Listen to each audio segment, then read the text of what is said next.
নমস্কার বন্ধুরা, আজকের রেসিপি হলো কচুরি।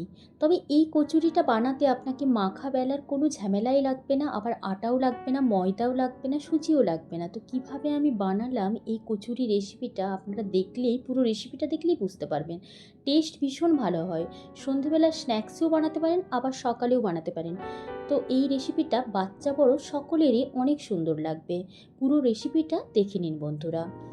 প্রথমে এখানে আমি নিয়েছি ২ পিস মাছ, মানে মাছের পেটি অংশটা নিয়েছি। আপনারা যে কোনো গাদার পিসও নিতে পারেন। আর নিয়েছি ২টো ছোটো আলু। আপনারা চাইলে বড় আলু একটাও নিতে পারেন। এখানে আমি যেহেতু ছোটো ছোটো আলু নিয়েছি সেজন্য ২টো নিয়েছি। আর লবণ দিয়েছি আর হলুদ দিয়ে খুব ভালো করে মাছটাকে আর আলুটাকে মাখিয়ে নিচ্ছি, কারণ আমি এটাকে পুরটা ভেজে বানাবো। তবে আপনারা চাইলে মাছ আলুটাও সেদ্ধ করে নিতে পারেন, তাতে কোনো সমস্যা নেই। তবে ভাজলে খুব ভালো লাগে টেস্টটা, আরও পুরের টেস্টটা আর কি। প্রথমে আমি কড়াইয়ের মধ্যে একটু বেশি পরিমাণে তেল দিয়েছি, সর্ষের তেলেই করবেন। সর্ষের তেল দিয়েছি আমি এখানে ৩ টেবিল চামচের মতো। তার কারণ পুরো ভাজা আর পুরটা আমি এই তেলটার মধ্যেই করে নেব। তেলটা খুব ভালোভাবে গরম হয়ে গেছে। এখন আমি মাছ আর আলু একসাথেই খুব ভালো করে ভাজা আর সেদ্ধ দুটোই করে নেব। মিডিয়াম ফ্লেমেই করতে থাকবেন, তাহলে সেদ্ধ ভাজাটা বেশ ভালো হবে। আর একটা সাইড প্রথমে যেভাবে ভালো করে আমি আলুগুলোকে ছড়িয়ে দিচ্ছি, তাহলে প্রত্যেকটা আলুই খুব ভালোভাবে সেদ্ধ হয়ে যাবে। এখানে আমি চন্দ্রমুখী আলু নিয়েছি, আপনারা নর্মাল আলুও নিতে পারেন, আবার আলুটাকে সেদ্ধ করেও দিতে পারেন, মাছটাকেও ভেজে নিতে পারেন খালি। আপনাদের মানে যেটা সুবিধা হবে বা পছন্দ হবে সেই অনুযায়ী করতে পারেন।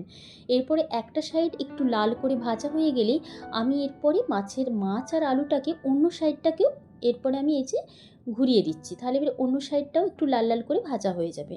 আর ভাজা মাছ আর আলু দিয়ে করলেই টেস্টটা আমার মনে হয় বেশি ভালো হয়। এরপরে ভাজা হয়ে গেছে এই মাছ আর আলুটা, একটা পাত্রে আমি তুলে নিচ্ছি। একটু ঠান্ডা করে নিয়েছি, ঠান্ডা না করলে হাতে তো গরম লাগবে। ঠান্ডা করে নেওয়ার পর খুব ভালো করে আমি চটকে নিচ্ছি, মাছটাকেও কাঁটাগুলো বের করে নিচ্ছি। তবে পেটির পিস হলে কি হয়, একটু কাঁটাগুলো বড় হয়, সেক্ষেত্রেও ভালোভাবে ছাড়াতে সুবিধা হয়। তবে গাদার পিসও নিতে পারেন, কোনো অসুবিধা নেই। মাছের কাঁটাগুলো খুব ভালো করে আমি ছাড়িয়ে নিচ্ছি। এরপরে দিয়ে খুব ভালো করে হাত দিয়ে মাছ আর আর আলুটাকে খুব ভালো করে চটকে নিয়েছি। পুরোপুরি চটকে নিতে হবে খুব ভালো করে, যাতে আমি পুরটা ভালোভাবে বানাতে পারি। এখন আমার পুরোপুরি এটা মাখা হয়ে গেছে আলু আর মাছটা। এরপরে যেই তেলটা বেঁচে ছিল সেই তেলটার মধ্যেই আমি দিয়ে দিচ্ছি একটা বড় সাইজের পেঁয়াজের হাফ দিয়েছি। চাইলে একটা গোটা ছোট সাইজ পেঁয়াজও দিতে পারেন, আর একটা কাঁচা লঙ্কা কুচিটা আপনাদের স্বাদ অনুযায়ী দেবেন। এখানে আমি একটা দিয়েছি, আপনারা চাইলে দুটোও দিতে পারেন, ঝালটা যে যেরকম খেতে চান সেই অনুযায়ী দেবেন। তবে পেঁয়াজ আর লঙ্কাটাকে খুব বেশি ফ্রাই করার প্রয়োজন নেই, হালকা ফ্রাই করলেই হবে।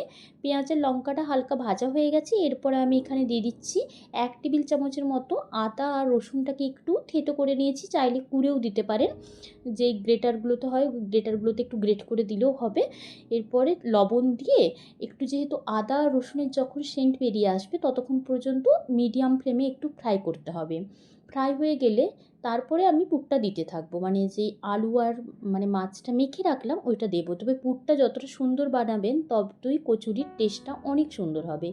এরপরে আমার ভাজা হয়ে গেছে হালকা, এরপরে মাছ আর আলু যে মাখাটা ওটা দিয়ে দিলাম। দেওয়ার পর খুব ভালো করে আমি এটা মাখতে থাকবো, মানে মাখতে না, মানে এটা ভাজতে থাকবো। তবে ফ্লেমটা চাইলে কমিয়েও দিতে পারেন, বেশি ফ্লেমে রাখার দরকার নেই, কারণ খুব বেশি ভাজা ভাজা হবে না, বেশ মাখো মাখো হবে আর কি কচুরি পুরটা।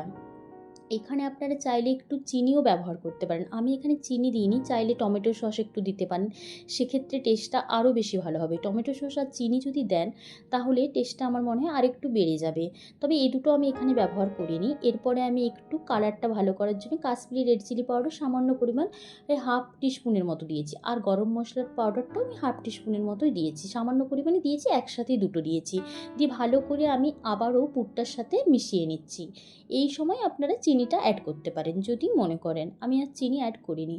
এখন আমার ভালো করে ভাজা হয়েই গেছে, বলতে গেলে পুরটা রেডি হয়ে গেছে। এরপরে পুরটাকে তুলে নেব, তার আগে একটু ধনেপাতা কুচি দিয়ে দেবো এখানে, কারণ ধনেপাতা কুচিটা দিলে স্বাদটা বেশ ভালো হয়। এখন আমি পুরটার মধ্যে ধনেপাতা কুচি দিয়ে দিলাম, কিছুটা পরিমাণ, খুব ছোট্ট ছোট্ট করে কুচি করে নিয়েছি ধনেপাতাটাকে। দিয়ে ভালো করে নেড়ে চেড়ে নিলেই একদম পুরটা রেডি হয়ে যাবে।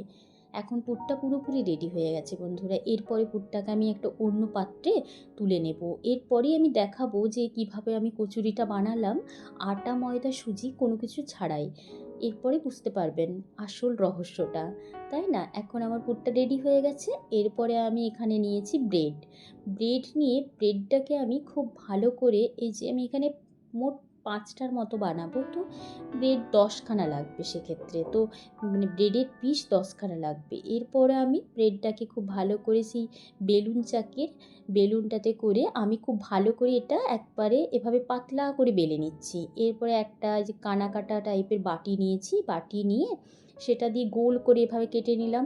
এরপরে এটাকে খুব ভালো করে আবারও একটাকে, মানে অনেকগুলোই করব, 10টাই করব, আমি 2টো করে দেখাচ্ছি আপনাদেরকে, যেহেতু একটা কচুরির জন্য 2টো লাগবে। আর কিভাবে আমি একদম পুরটা ভরে সুন্দর করে একদম সিল করলাম সেটাও কিন্তু খুব ভালো করে ধৈর্য ধরে দেখতে হবে, না হলে আবার এটা খুলে যেতে পারে তেলে দিলে।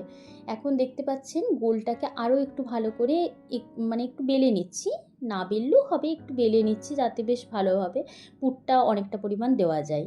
এরপরে আমি এর মধ্যে যে পুরটা দিয়ে দিচ্ছি, পুরটা দেওয়ার পর এরপরে ধারগুলোতে আমি একটু জল দিয়ে দেবো, মানে ওই একটা যে ব্রেডটা আছে, যে ব্রেডটার উপরে মাছের পুরটা দিলাম তার ধার দিকটা আমি একটুখানি জল দিয়ে দেবো। জল দেওয়ার পর তারপরে আমি ওপরে এটা ঢাকনটা দিয়ে দেবো, উপরে যে আরেকটা ব্রেড আছে। এখন এই যে জল দিচ্ছি দেখতে পাচ্ছেন, এভাবে জল দিয়ে এরপরে ওপরে ওই ঢাকাটা দিয়ে আবার আমি হাত দিয়ে একটু হাতটা গোল করে নিয়ে, মানে চেপে চেপে দিতে হবে, তাহলে মুখটা বেশ ভালোভাবে একটার সাথে একটা সেট হবে। আর জল দিয়ে অনেকটাই জল দিয়ে ধারগুলোতে একদম এইভাবে চেপে চেপে নিতে হবে। দেখতে পাচ্ছেন এভাবে আমি একটা তৈরি করে দেখালাম। আরেকটাও তৈরি করে দেখাচ্ছি আমি, সেটা হচ্ছে এইটা আরেকটা বানিয়ে ফেলেছি, এটা আমি আর দেখাইনি। একটু ধারগুলো এই যে যতটা জল দিবেন ততটা এটা চেপে চেপে দিতে পারবো জলটা, দেখতে পাচ্ছেন। এরপরে আমি আরেকটা দেখাচ্ছি যে একটু উঁচু করে পুরটা দিয়েছি, মানে যে গোলটা বেশ ভালো হবে, ওপরের যে গোলটা বেশ সুন্দর ফুলে থাকবে, সেভাবেও আরেকটা করে দেখাচ্ছি। এখন আরেকটা ওপর থেকে দিয়ে এভাবে এটা চেপে দেবো না পুরোপুরি, ওপরটা একটু গোল গোল রাখবো, ওপরটা একটু ফোলা ফোলা রাখবো আর কি। দিয়ে এভাবে জল দিয়ে এটাও খুব ভালো করে আমি চেপে দিচ্ছি। চেপে দেওয়ার পর ওই একইভাবে হাত দিয়ে এটাকে আমি, মানে মুখটাকে বন্ধ করে দেবো। মুখটাকে তবে খুব ভালো করে সিল করতে হবে, না হলে কিন্তু বেরিয়ে যাওয়ার, এই যে একটু ফেটে ফেটে চলে যাচ্ছে, এগুলোকে খুব ভালো করে আমি সিল করে দিয়েছি একদম। এভাবে আমি 5খানা বানিয়েছি। এরপরে গরম তেলের মধ্যে একটা করে ছাড়বো।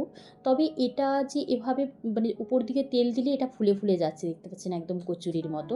তবে আপনারা যদি চান যে এতটা বেশি তেলে আপনারা এই কচুরিটা খাবেন না, সেক্ষেত্রে কিন্তু তাওয়াতেও আপনারা এটা পরোটার মতো করে সেঁকে নিতে পারেন। যে অল্প তেল বা বাটার দিয়ে যদি পরোটার মতো করে সেঁকে দেন, সেক্ষেত্রেও কিন্তু টেস্ট অনেক ভালো হবে। ওপরে যত তেল দেবেন তত এটা ফুলে ফুলে যাবে কচুরিটা একদম। আর লাল লাল করে মুচমুচে করে ভাজলেই এটা একদম মুচমুচে টাইপের হবে। আর ওপরে এটা বেশ লাল হয়ে গেলেই একদম তেল থেকে ভালো করে ঝরিয়ে একটা টিস্যু পেপারের উপরে রাখতে হবে, তাহলে তেলটা অনেক ভালোভাবে ঝরে যাবে। আর দেখতে পাচ্ছেন যেটা লাস্টে বানালাম ওইটাও কিভাবে একদম ফুলে গেছে।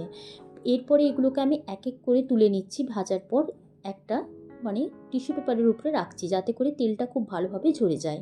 আর এটা তো বললামই যে এটা আপনারা ফ্রাই প্যানের মধ্যেও আপনারা অল্প তেল দিয়ে বা বাটার দিয়েও ভাজতে পারেন, সেক্ষেত্রেও খুব ভালো হয়। তবে একটু সময় ধরে সেক্ষেত্রে ভাজতে হবে, সেক্ষেত্রেও মুচমুচে হবে। এইভাবে আমি সবগুলোই বানিয়ে নিয়েছি। এই কচুরিগুলো আপনারা টমেটো সস দিয়ে খেতে পারেন, অসাধারণ লাগবে খেতে, এতে তরকারির কোনো প্রয়োজন নেই। আর এটা আপনারা খেতে পারেন তাছাড়াও চায়ের সাথে খেতেও অনেক সুন্দর লাগে বন্ধুরা, যদি রেসিপিটি আপনাদের ভালো লেগে থাকে তাহলে কিন্তু লাইক কমেন্ট করতে ভুলবেন না। আর চ্যানেলটিকে সাবস্ক্রাইব করে দেওয়ার অনুরোধ রইল। চ্যানেলটিকে সাবস্ক্রাইব করে দেওয়ার পর পাশে থাকা বেল আইকনটা প্রেস করে দেবেন, তাহলে প্রত্যেকটা রান্নার ভিডিও আপনার কাছে চলে আসবে। ধন্যবাদ বন্ধুরা।